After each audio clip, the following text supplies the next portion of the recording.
quatschen. So, jetzt schaue ich nochmal ganz kurz hier. Premiere startet gleich. Ich aktualisiere die Seite gerade noch.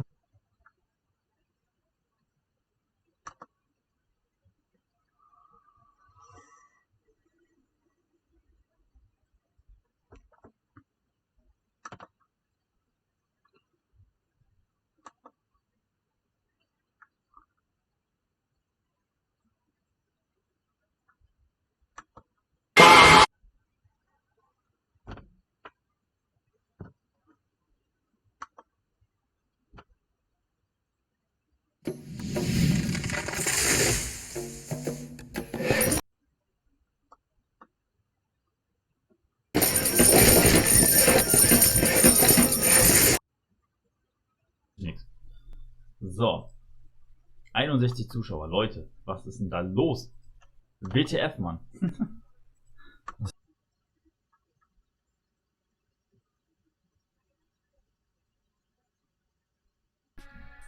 Und wir müssen noch 2 Minuten warten. Was ist denn da los, Mann? So.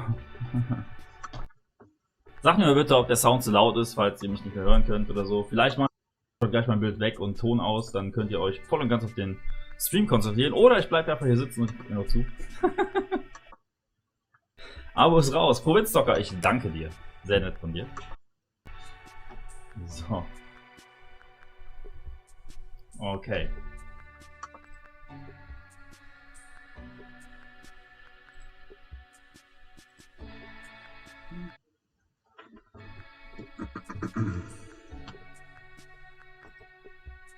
Sound ein bisschen leiser, kein Ding. Ich weiß ja nicht, wie laut gleich der Sound im Stream ist. Da müssen wir vielleicht noch mal nachpegeln. Ich habe den jetzt ein bisschen runtergeregelt.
Wenn der Sound gleich zu laut ist oder zu leise ist, dann sagt ihr einfach Bescheid, dann pegel ich das ein bisschen höher.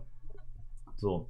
Wirst du es auch übersetzen. Es kommt darauf an, je nachdem wie schnell die labern und was ich verstehe. Also verstehen ist eigentlich ganz gut in Englisch, sprechen jetzt nicht unbedingt. Aber wenn die jetzt nicht zu schnell labern oder so, kann ich es auch übersetzen. So. So. Verstehen ist eigentlich ganz gut in Englisch, sprechen jetzt nicht unbedingt. Stream ist am Eskalieren, ja, so muss das. So. Und dann sage ich mal, Gamer Panda, Abo ist auch da. Ich danke dir. Sehr nice. Dankeschön. Dabei, So. meinem Kollegen Zucker TV. Der Sound war okay, warum leiser? Keine Ahnung, mir wurde gesagt, der Sound ist zu laut. Enthüllung. Ich mache ihn ein bisschen lauter. Spaß dabei. Wir gucken einfach gleich, wie laut das Ganze ist. Je nachdem pegel ich nach. Kein Ding. So, ich nutze die letzten 10 Sekunden nochmal. Wenn ihr den Stream teilen wollt oder mich supporten wollt, dann lasst mir einen Daumen nach oben da. Ich freue mich auf jeden Fall über jede Art von Support. So. Okay, Leute, los geht's.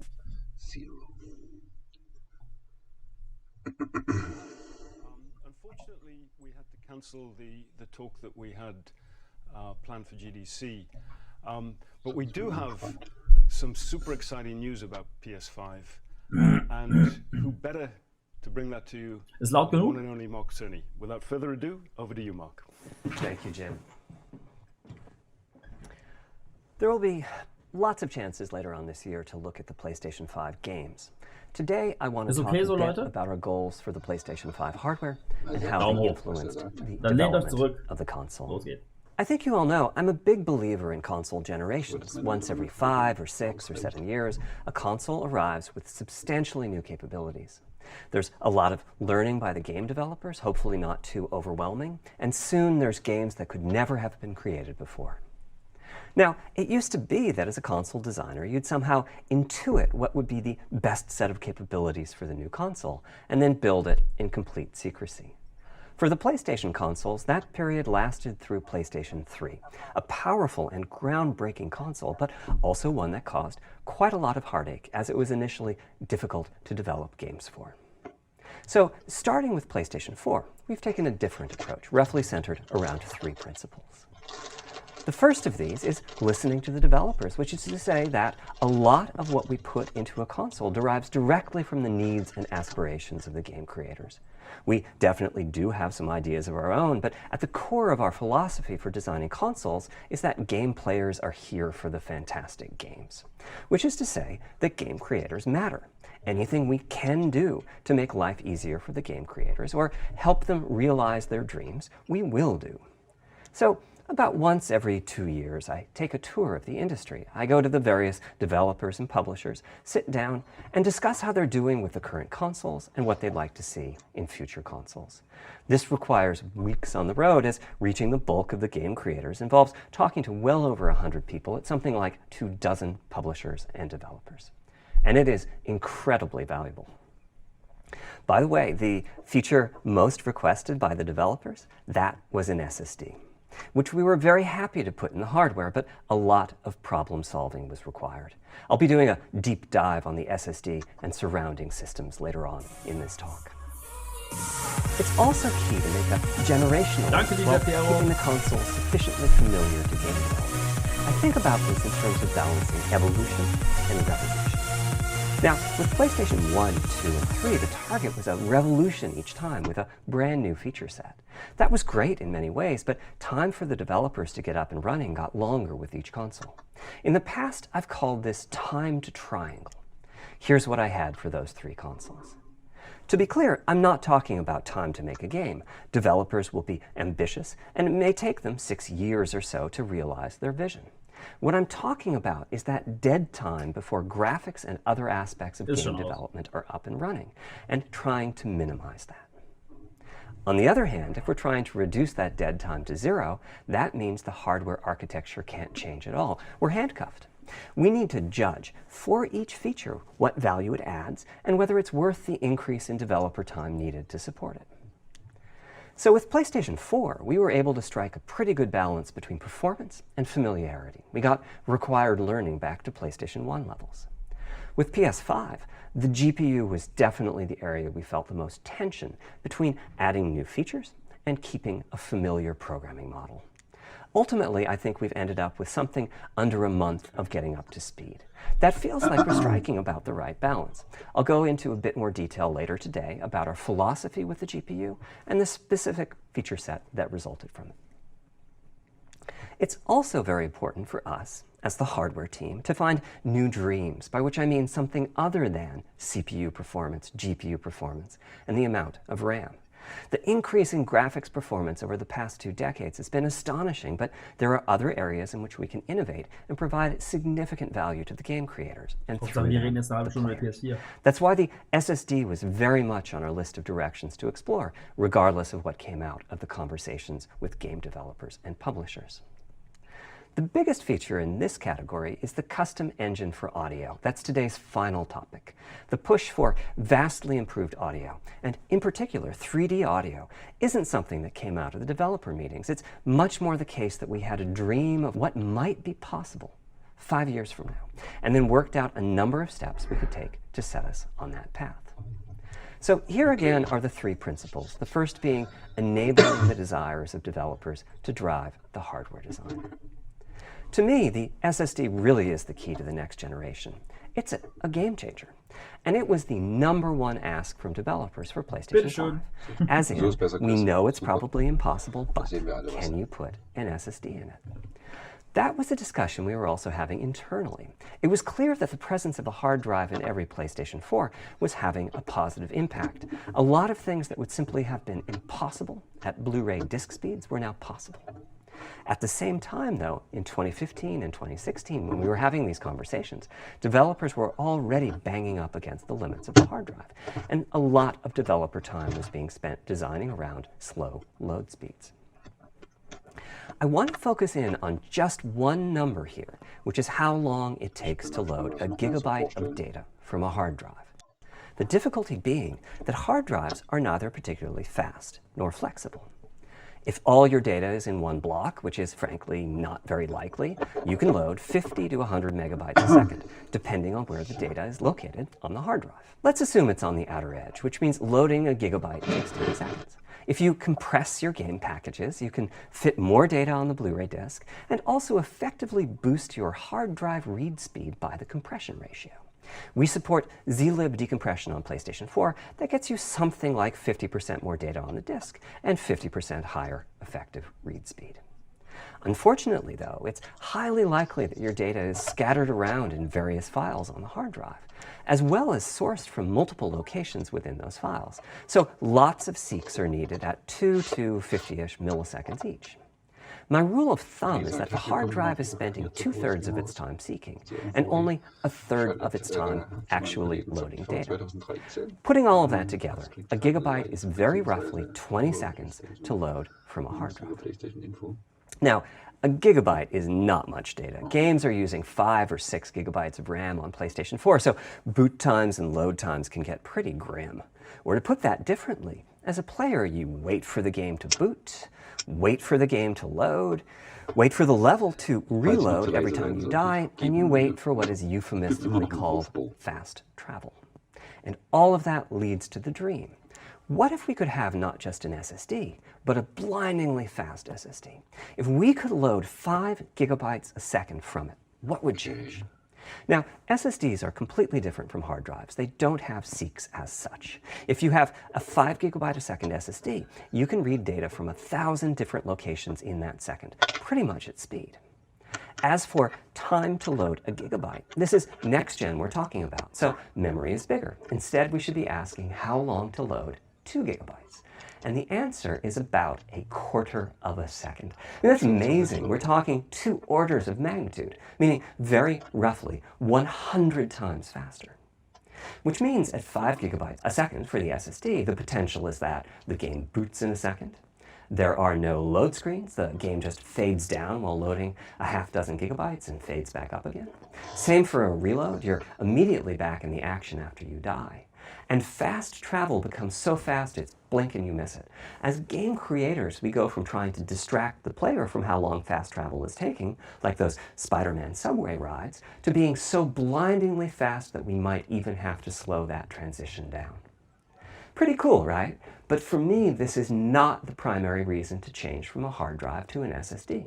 The primary reason for an ultra-fast SSD is that it gives the game designer freedom.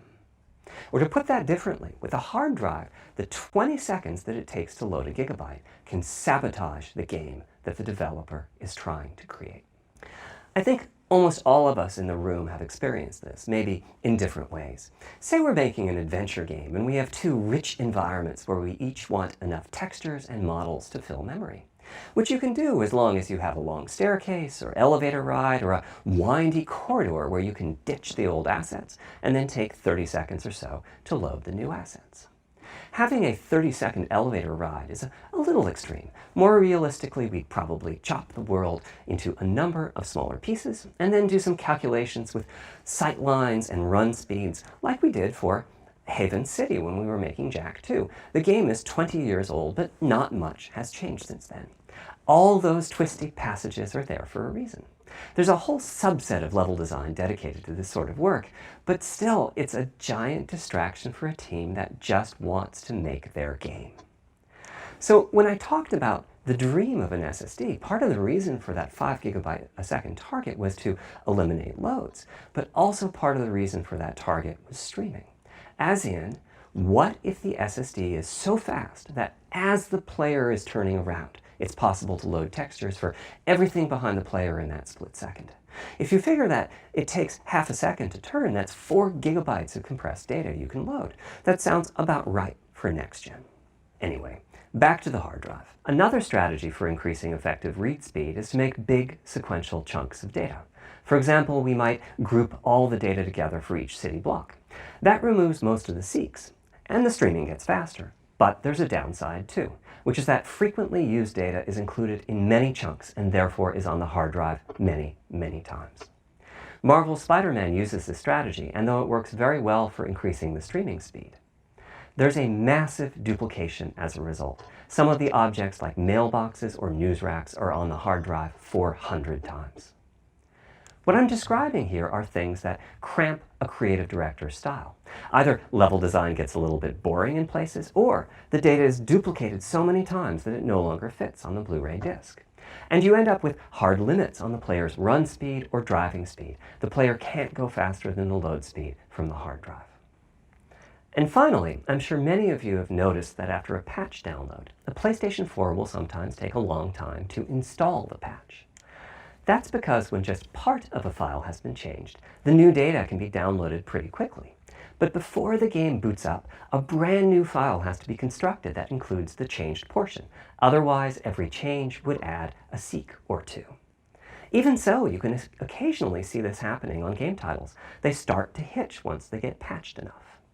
With an SSD, though, no seeks, so no need to make brand new files with the changes incorporated into them, which means no installs as you know them today. There's yet one more benefit, which is that system memory can be used much more efficiently. On PlayStation 4, game data on the hard drive feels very distant and difficult to use. By the time you realize you need a piece of data, it's much too late to go out and load it. So system memory has to contain all of the data that could be used in the next 30 seconds or so of gameplay. That means a lot of the 8 gigabytes of system memory is idle. It's just waiting there to be potentially used. On PlayStation 5, though, the SSD is very close to being like more RAM. Typically, it's fast enough that when you realize you need a piece of data, you can just load it from the SSD and use it. There's no need to have lots of data parked in system memory waiting to potentially be used. A different way of saying that is that most of RAM is working on the game's behalf. This is one of the reasons that 16 gigabytes of GDDR6 feels right for PlayStation 5. The presence of the SSD reduces the need for a massive intergenerational increase in size. So, back to the dream of the SSD. Here's the set of targets. Boot the game in a second. No load screens. Design freedom, meaning no twisty passages or long corridors. More game on the disk and more game on the SSD.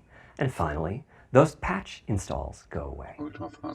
The reality, though, is that the SSD is just one piece of the puzzle. There's a lot of places where bottlenecks can occur in between the SSD and the game code that uses the data. You can see this on PlayStation 4. If I use an SSD with 10 times the speed of a standard hard drive, I probably see only double the loading speed, if that. For PlayStation 5, our goal was not just that the SSD itself be 100 times faster. It was that game loads and streaming would be 100 times faster. So every single potential bottleneck needed to be addressed. And there are a lot of them. Let's look at check-in and what happens when its overhead gets 100 times larger. Conceptually, check-in is a pretty simple process. Data is loaded into system memory from the hard drive or SSD. It's examined, a few values are tweaked to check it in, and then it's moved to its final location. At the SSD speeds we're talking about, that last part, moving the data, meaning copying it from one location to another, takes roughly an entire next-gen CPU core. And that's just the tip of the iceberg. If all the overheads get 100 times larger, that will cripple the frame rate as soon as the player moves and that massive stream of data starts coming off the SSD. So to solve all of that, we built a lot of custom hardware, namely a custom flash controller and a number of custom units in our main chip. The flash controller in the SSD was designed for smooth and bottleneck-free operation, but also with games in mind. For example, there are 6 levels of priority when reading from the SSD. Priority is very important. You can imagine the player heading into some new location in the world and the game requesting a few gigabytes of textures. And while those textures are being loaded, an enemy is shot and has to speak a few dying words. Having multiple priority levels lets the audio for those dying words get loaded immediately. On one side, that flash controller connects to the actual flash dies that supply the storage. To reach our bandwidth target of 5 gigabytes a second, we ended up with a 12-channel interface. 8 channels wouldn't be enough. The resulting bandwidth we've achieved is actually 5.5 gigabytes a second. With a 12-channel interface, the most natural size that emerges for an SSD is 825 gigabytes. The key question for us was, is that enough? I mean, it's tempting to add more, but flash certainly doesn't come cheap, and we have a responsibility to our gaming audience to be cost-effective with regards to what we put in the console. Ultimately, we resolved this question by looking at the play patterns of a broad range of gamers. We examined the specific games that they were playing over the course of a weekend or a week or a month, and whether that set of games would fit properly on the SSD.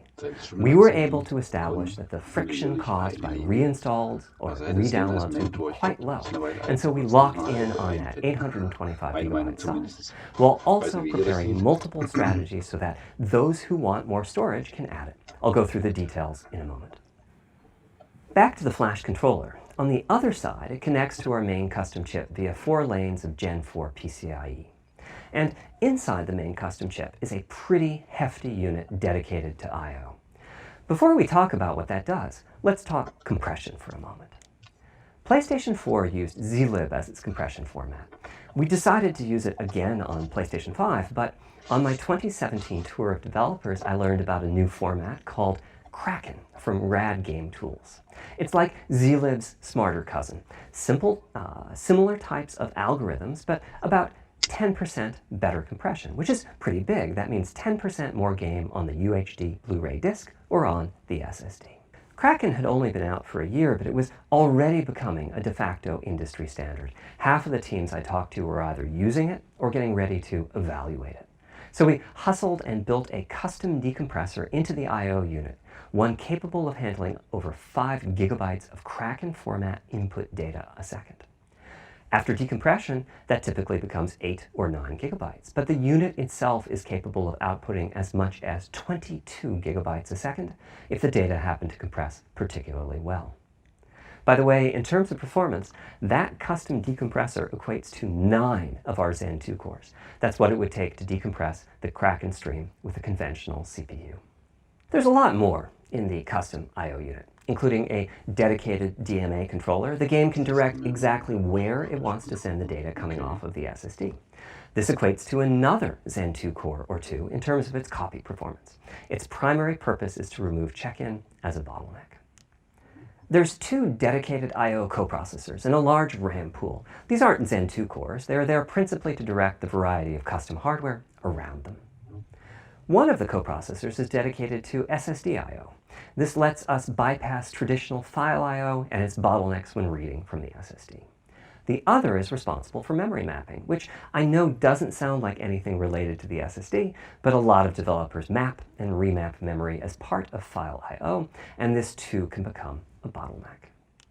There are coherency engines to assist the coprocessors.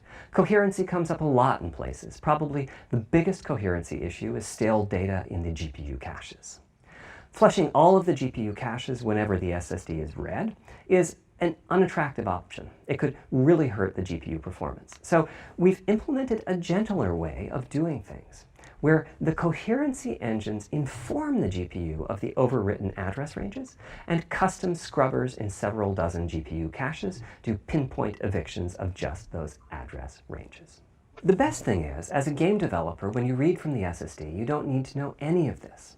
You don't even need to know that your data is compressed. You just indicate what data you'd like to read from your original uncompressed file and where you'd like to put it, and the whole process of loading it happens invisibly to you and at very high speed. Back to the dream. Thanks to all of that surrounding hardware, our 5.5 gigabytes a second really should translate into something like 100 times faster I/O than PS4 and allow the dream of no load screens and super fast streaming to become a reality. Having said that, expandability of our SSD is going to be quite important. Flash is costly, and you may very well want to add storage to whatever we put in the console. Now, the kind of storage you need depends on how you're going to use it. If you have an extensive PlayStation 4 library and you'd like to take advantage of backwards compatibility to play those games on PlayStation 5, then a large external hard drive is ideal. You can leave your games on the hard drive and play them directly from there, thus saving the pricier SSD storage for your PlayStation 5 titles, or you can copy your active PlayStation 4 titles to the SSD. If your purpose in adding more storage is to play PlayStation 5 titles, though, ideally you would add to your SSD storage. We will be supporting certain M2 SSDs. These are internal drives that you can get on the open market and install in a bay in the PlayStation 5. As for which ones we support and when, I'll get to that in a moment. They connect through the custom I/O unit just like our SSD does, so they can take full advantage of the decompression, I/O coprocessors, and all the other features I was talking about. Here's the catch though. That commercial drive has to be at least as fast as ours. Games that rely on the speed of our SSD need to work flawlessly with any M2 drive. When I gave the Wired interview last year, I said that the PlayStation 5 SSD was faster than anything available on PC. At the time, commercial M2 drives used PCIe 3.0, and 4 lanes of that cap out at 3.5 gigabytes a second. In other words, no PCIe 3.0 drive can hit the required spec. M2 drives with PCIe 4.0 are now out in the market. We're getting samples and seeing 4 or 5 gigabytes a second from them. By year's end, I expect there will be drives that saturate 4.0 and support 7 gigabytes a second. Having said that, we are comparing apples and oranges though, because that commercial M2 drive will have its own architecture, its own flash controller, and so on. For example, the NVMe specification lays out a priority scheme for requests that the M2 drives can use. And that scheme is pretty nice, but it only has 2 true priority levels. Our drive supports 6. We can hook up a drive with only 2 priority levels, definitely, but our custom I/O unit has to arbitrate the extra priorities rather than the M2 drive's flash controller. And so the M2 drive needs a little extra speed to take care of issues arising from the different approach.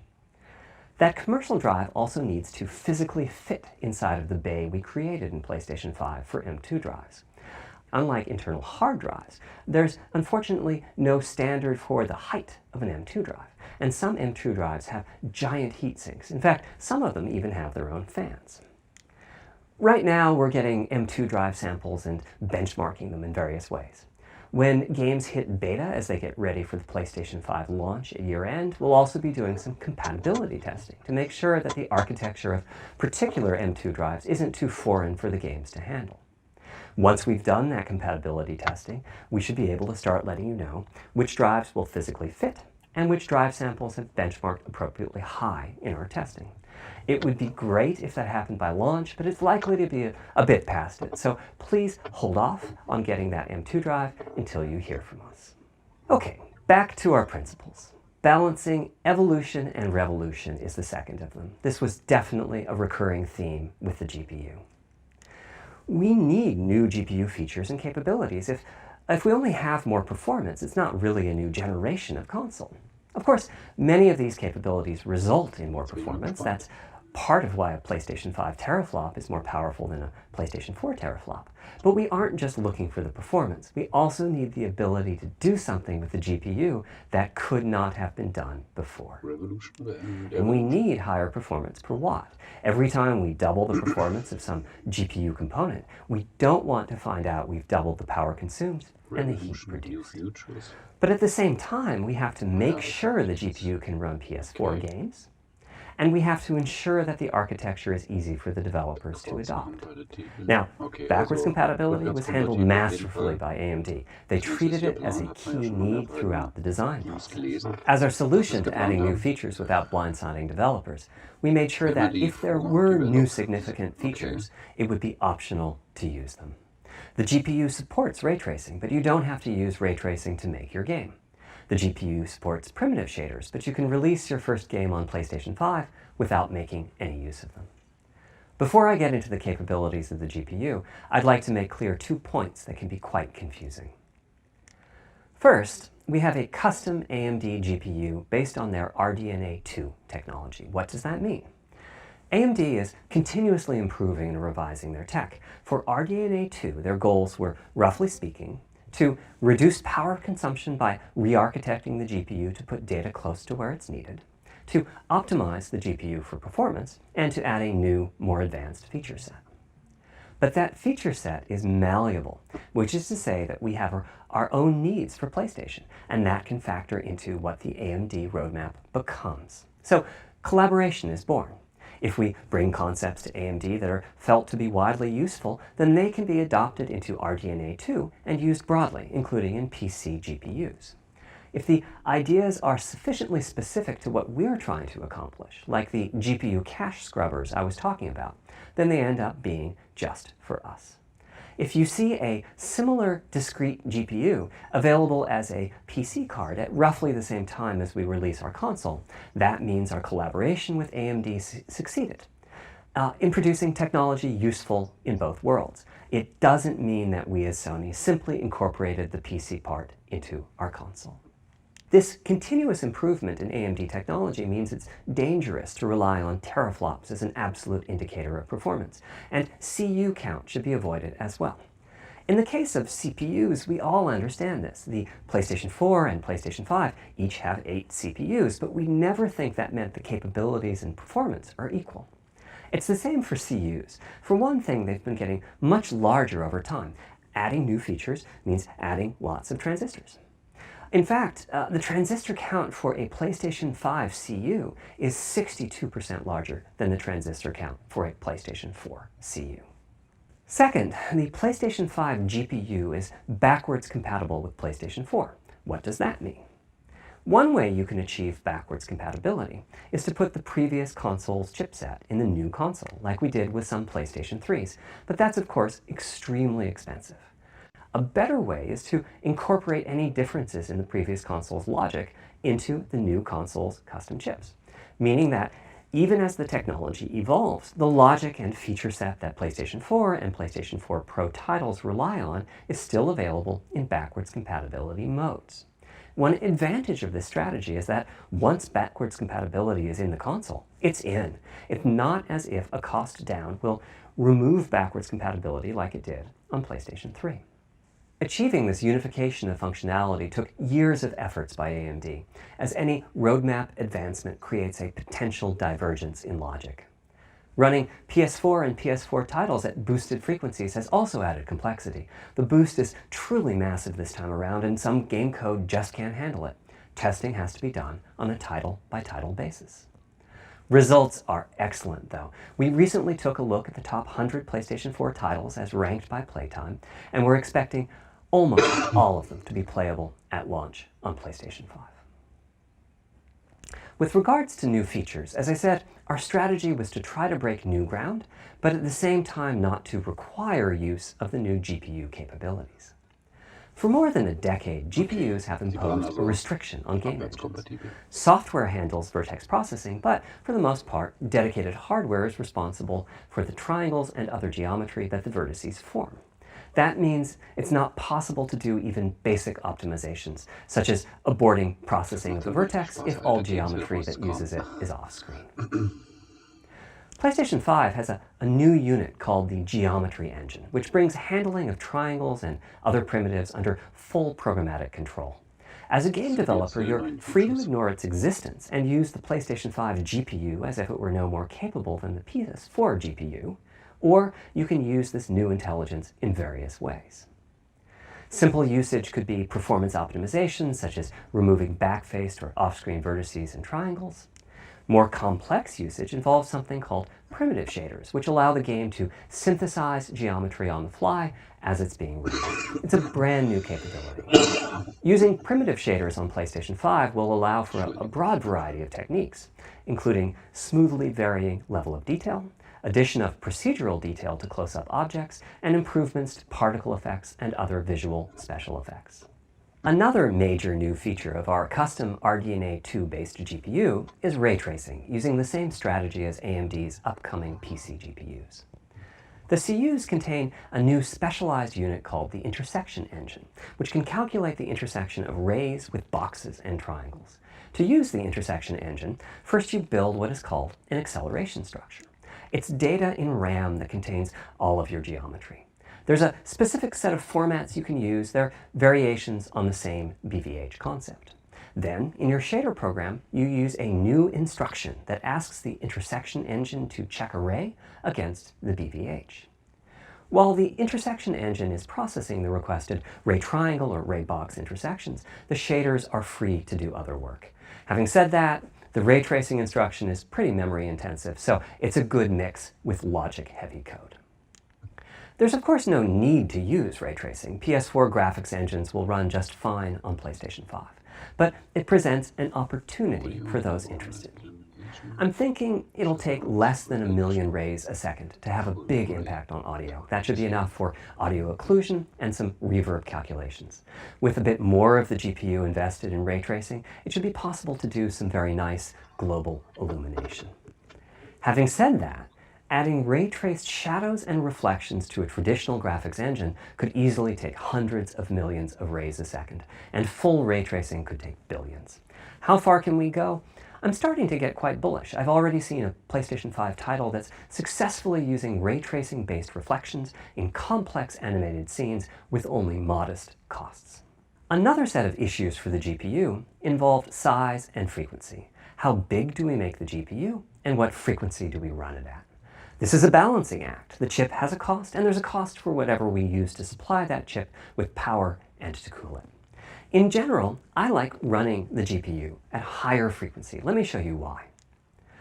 Here's 2 possible configurations for a GPU roughly of the level of the PlayStation 4 Pro.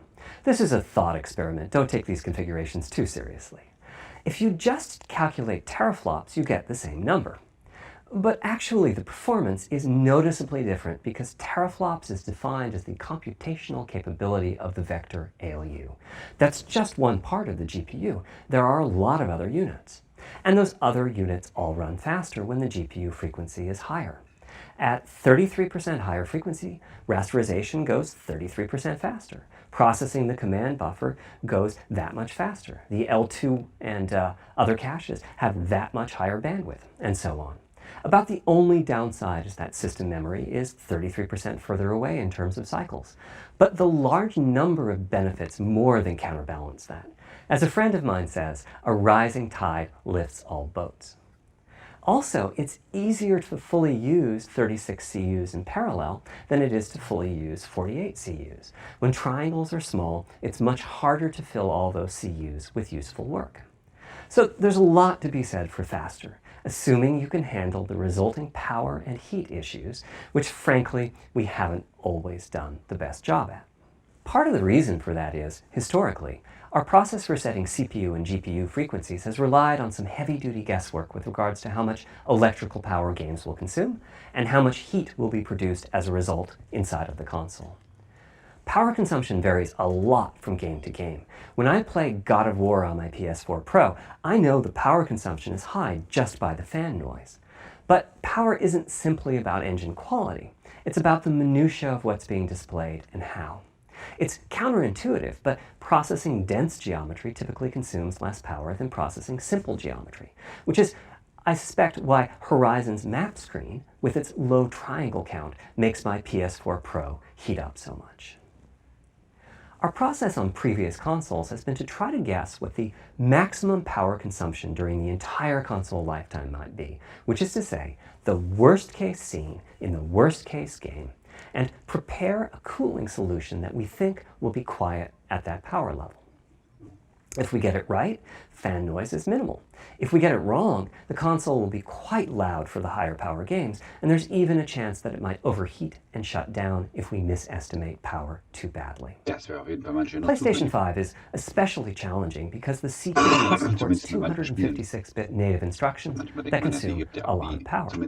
These are great here and there, but presumably only minimally used. Or are they? If we plan for major 256-bit instruction usage, we need to set the CPU clock substantially lower or noticeably increase the size of the power supply and fan. So, after much discussion, we decided to go with a very different direction on PlayStation 5. we built a GPU with 36 CUs. Mind you, RDNA 2 CUs are large. Each has 62% more transistors than the CUs we were using on PlayStation 4. So if we compare transistor counts, 36 RDNA 2 CUs equates to roughly 58 PlayStation 4 CUs. It is a fairly sizable GPU. Then we went with a variable frequency strategy for PlayStation 5, which is to say we continuously run the GPU and CPU in boost mode. We supply a generous amount of electrical power and then increase the frequency of GPU and CPU until they reach the capabilities of the system's cooling solution. It's a completely different paradigm. Rather than running at constant frequency and letting power vary based on the workload, we run at essentially constant power and let the frequency vary based on the workload. We then tackled the engineering challenge of a cost-effective and high-performance cooling solution designed for that specific power level. In some ways, it becomes a simpler problem because there are no more unknowns. There's no need to guess what power consumption the worst-case game might have. As for the details of the cooling solution, we're saving them for our teardown. I think you'll be quite happy with what the engineering team came up with. So, how fast can we run the GPU and CPU with this strategy?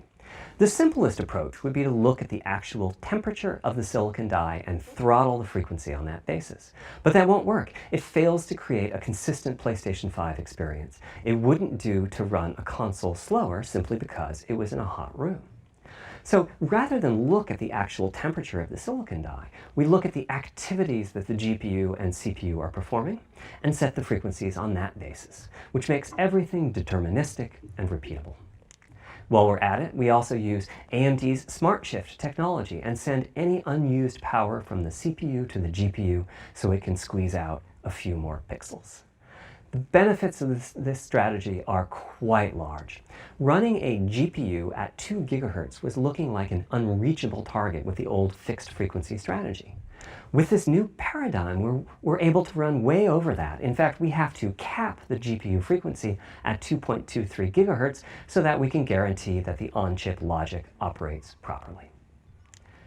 36 CUs at 2.23 GHz is 10.3 teraflops, and we expect the GPU to spend most of its time at or close to that frequency and performance. Similarly, running the CPU at 3 GHz was causing headaches with the old strategy. But now we can run it as high as 3.5 GHz. In fact, it spends most of its time at that frequency. That doesn't mean all games will be running at 2.23 GHz and 3.5 GHz. When that worst-case game arrives, it will run at a lower clock speed, but not too much lower. To reduce power by 10%, it only takes a couple of % reduction in frequency, so I'd expect any downclocking to be pretty minor. All things considered, the change to a variable frequency approach will show significant gains for PlayStation gamers. The final of our 3 principles was about finding new dreams. It's important for us on the hardware team to find new ways to expand or deepen gaming, and that's what led us to a focus on 3D audio. As players, we experience the game through the visuals, through audio, and through the feedback we receive from the controller, such as rumble or haptics. Personally, I feel a game is just dead without audio. Visuals are, of course, important, but the impact of audio is huge as well. At the same time, the audio team on a game project has to do a lot with a little. For example, on PlayStation 4, there's fierce competition for the Jaguar CPU cores. Audio typically ends up getting just a fraction of a core. That's not much of a computational resource, particularly when you consider that the visuals run at 30 or 60 frames a second, but audio processing needs to happen at almost 200 times a second. So, it's been tough going making forward progress on audio with PlayStation 4, particularly when PlayStation 3 was such a beast when it came to audio. The SPUs in Cell were almost a perfect device for audio rendering. Simple pipelined algorithms could really take advantage of asynchronous DMA and frequently reached 100% utilization of the floating point unit. There's unfortunately nothing comparable on PlayStation 4. Probably the most dramatic progress in the PlayStation 4 generation has been with virtual reality. The PSVR hardware has its own audio unit. It supports about 50 pretty decent 3D sound sources. And this provided a hint as to where we could go with audio, as well as some valuable experience. Not to oversimplify, but here were our goals for audio on PlayStation 5. The first goal was great audio for everyone, not just VR users or soundbar owners or headphone users. That meant audio had to be part of the console. It couldn't be a peripheral.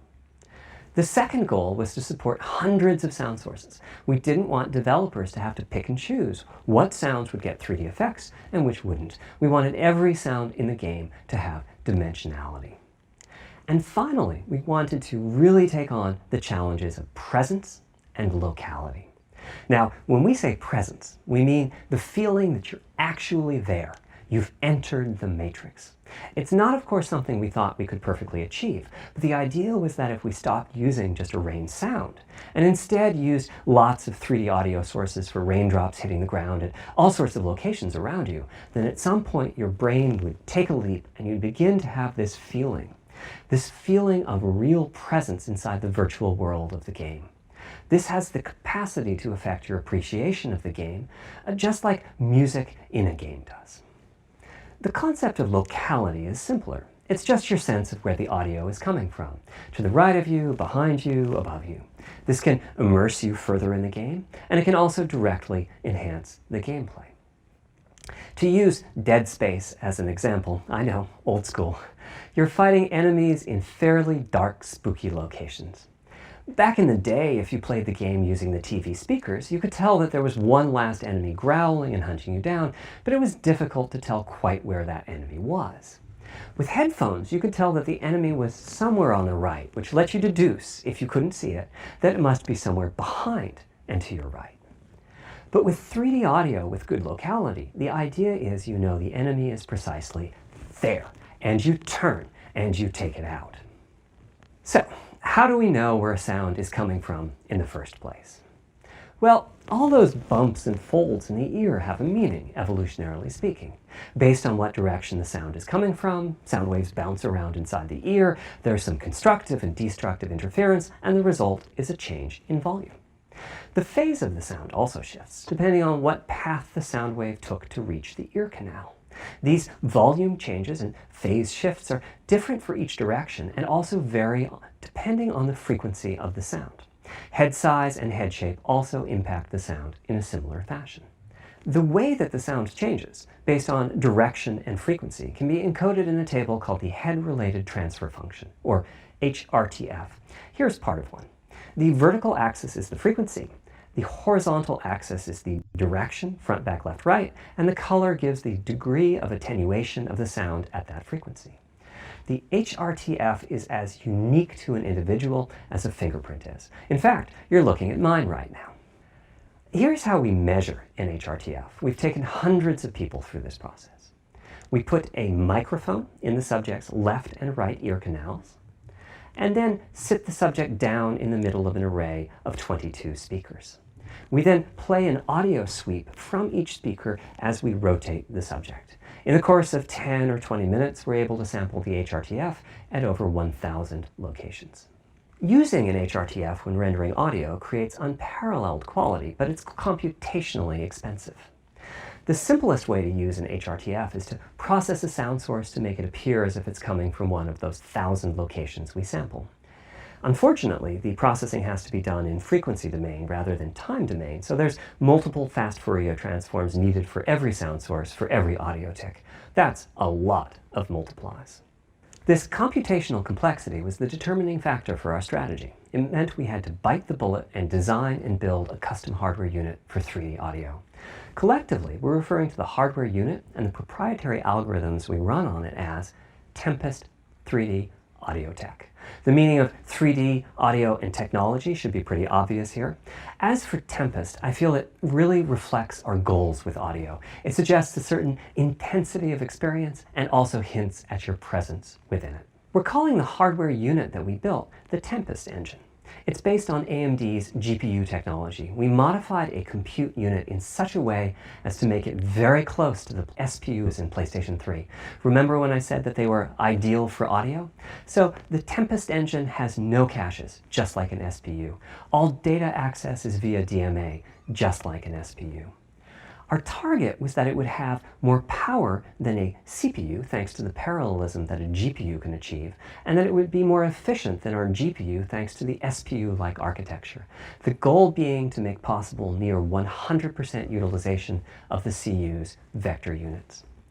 Where we ended up is a unit with roughly the same SIMD power and bandwidth as all 8 Jaguar cores in the PlayStation 4 combined. If we were to use the same algorithms as PSVR, that's enough for something like 5,000 sound sources.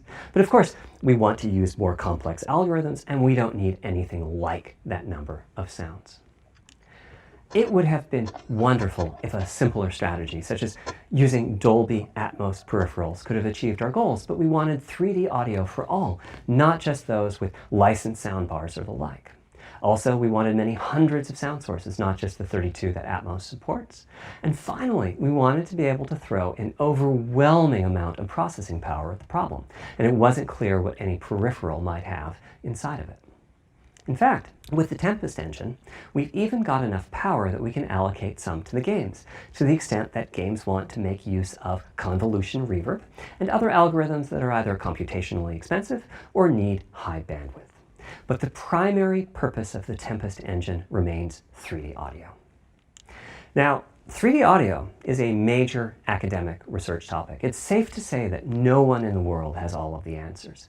And the set of algorithms that has to be invented, tuned, or implemented to realize our vision for 3D audio is immense. For example, use of HRTFs in games is quite complex. Before, I talked about making a sound source appear as if it's coming from one of those 1,000 HRTF sample locations. But for high-quality 3D game audio, we have to handle other possibilities. The sound source might not be at one of the 1,000 HRTF sample locations, so we have to blend the HRTF data from the closest locations that we have sampled. The sound source might be moving, which needs very special handling as that blend keeps changing, and that can cause phase artifacts in the resulting audio. Or the sound source might have a size to it, meaning it should feel as if it's coming from an area rather than a single point. There's also whole categories of approaches to be handled. 3D audio can be implemented using individual processing of 3D sound sources, but alternatively, ambisonics can be used for 3D audio. Ambisonics being somewhat like the spherical harmonics used in computer graphics.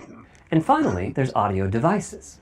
The player might be using headphones or TV speakers, or have a higher-end surround sound setup with 6 or more speakers, all of which need different approaches.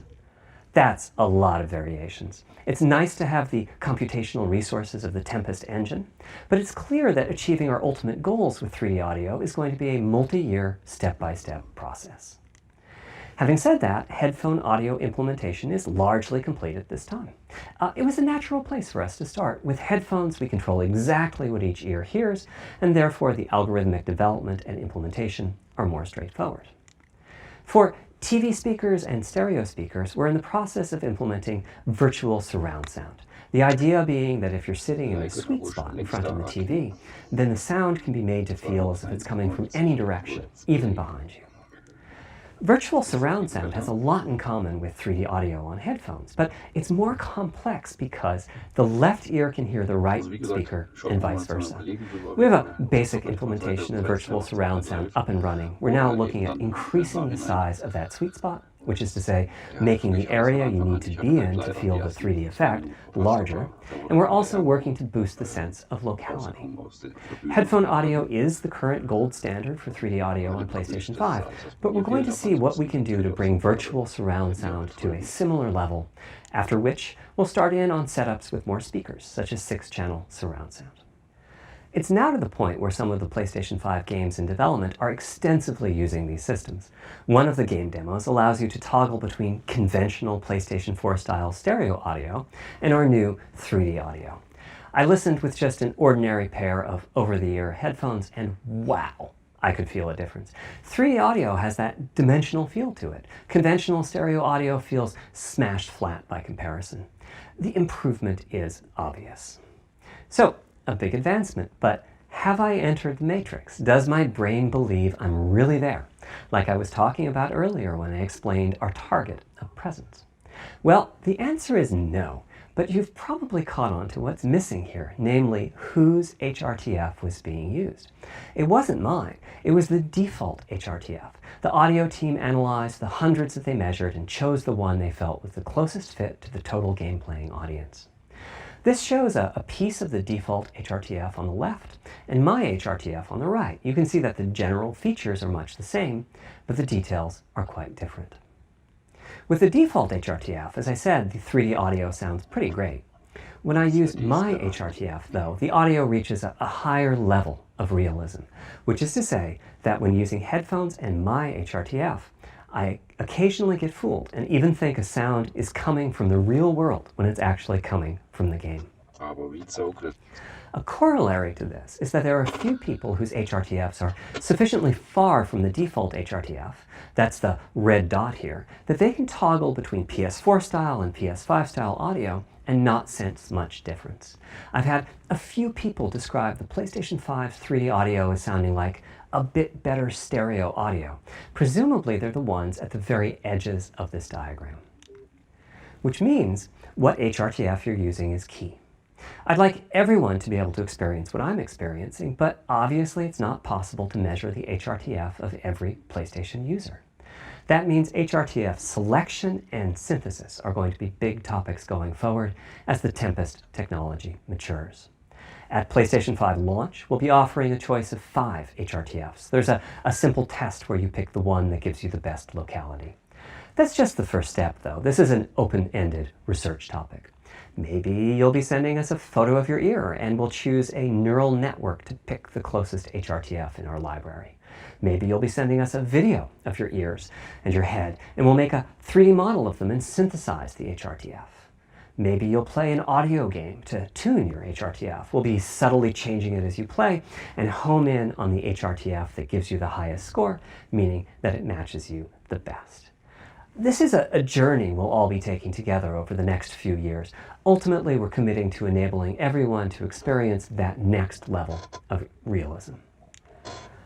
Hopefully, I've been able to illustrate a bit about our design and decision-making process today and why PlayStation 5 has the feature set that it does. Now comes the fun part. Was ist denn da los? So. Jetzt haben wir wirklich eine Stunde hier gesessen, uns den Krempel angehört und die haben uns das Ding nicht einmal gezeigt. Unfassbar.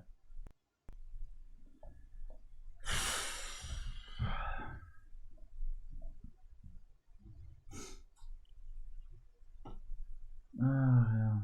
Hast kein Bild, was du reinstreamen kannst? Klar kann ich euch ein Bild zeigen, aber das ist nicht die offizielle PS5.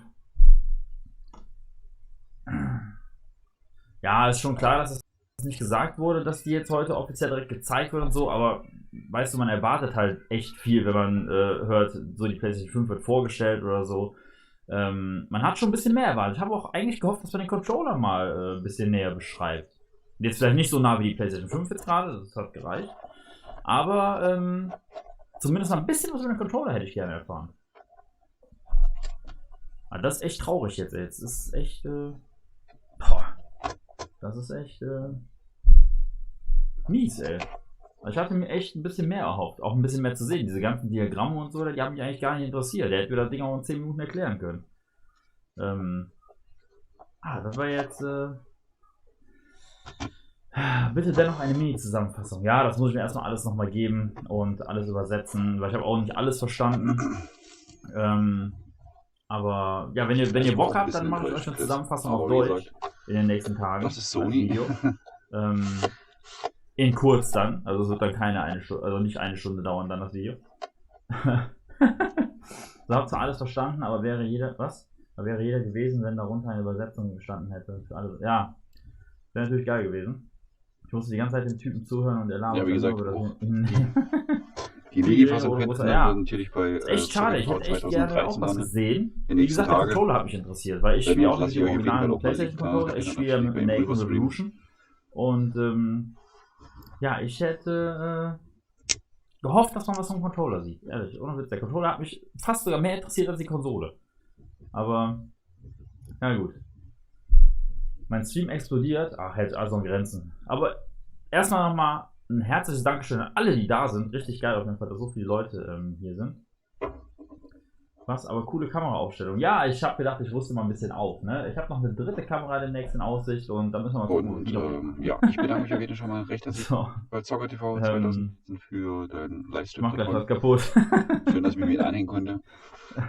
Und wir hören und sehen uns. Naja, wie gesagt, ich werde mir den Stream auf jeden Fall im Nachhinein nochmal angucken. Ein bisschen vorspulen natürlich. Facebook, Instagram, und Facebook, Twitch. Wenn ihr Bock habt, wie gesagt, mache ich mal auch eine Zusammenfassung. Keine Ahnung, 10 Minuten oder so, wo ich dann so ein bisschen das Ganze mal auf Deutsch erzähle. Und auch nicht so detailliert, ne? Also das habe ich jetzt auch nicht erwartet, dass es wirklich nur so zähflüssig erklärt wird und dann noch so detailliert. Also das hätte man sich echt ein bisschen schenken können.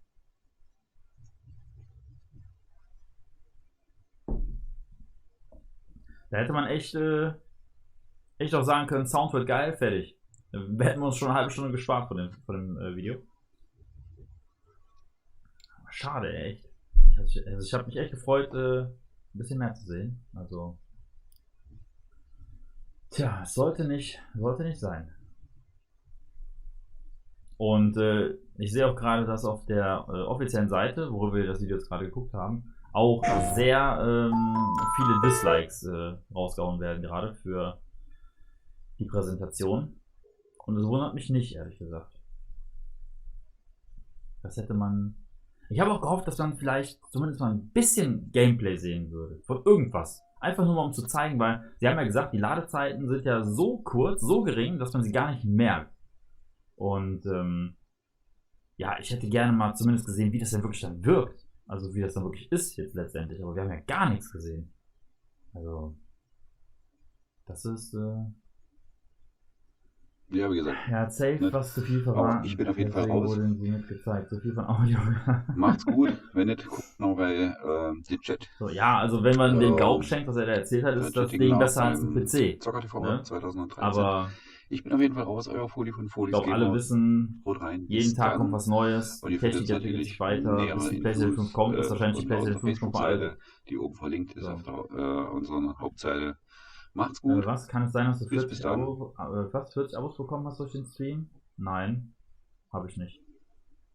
Aber wie gesagt, wenn ihr mich sympathisch findet oder so, dürft ihr mich natürlich gerne abonnieren. Da habe ich natürlich nichts gegen. Nee, das war jetzt echt enttäuschend. Das fand ich jetzt richtig, richtig enttäuschend.